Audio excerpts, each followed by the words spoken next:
Bonjour, je suis Jerry Cool, votre présentateur. Aujourd'hui, je vous raconte un conte malien plein de mystère et de sagesse. La jeune femme, la tourterelle et le vieux caïman. Une histoire de fuite, de secret, de trahison, mais aussi de pardon et de destin exceptionnel. Installez-vous confortablement, ouvrez grand vos oreilles et laissez-vous emporter par la magie de notre patrimoine oral. La jeune femme, la tourterelle et le vieux caïman. Yuma était une orpheline, sa mère était morte en lui donnant la vie.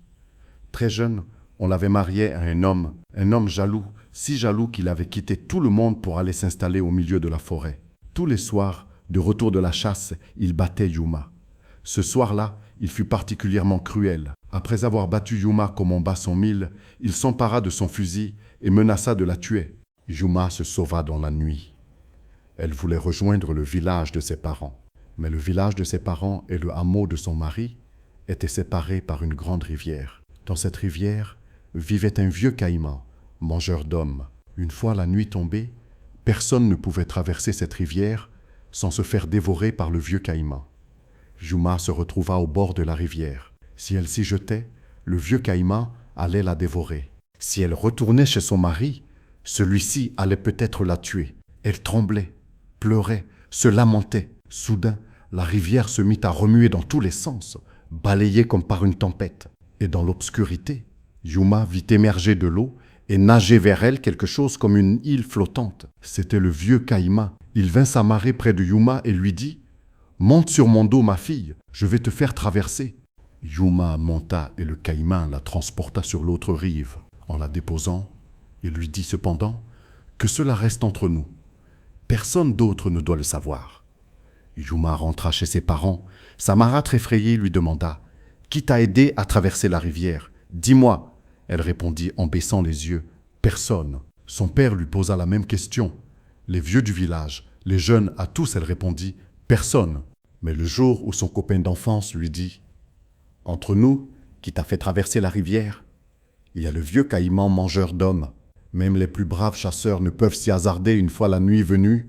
Dis-moi le secret entre nous. » Elle répondit « C'est le vieux caïman lui-même qui m'a aidé, mais que cela reste entre nous. » Mais cela ne resta pas entre eux, car ce que Yuma ne savait pas, c'était que la petite tourterelle la surveillait. La petite tourterelle qui avait été témoin du pacte avec le vieux caïman.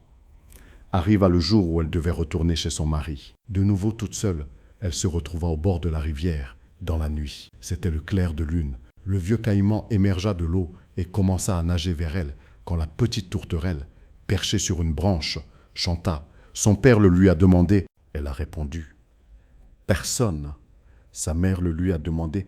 Personne. Même les vieux le lui ont demandé. Toujours personne.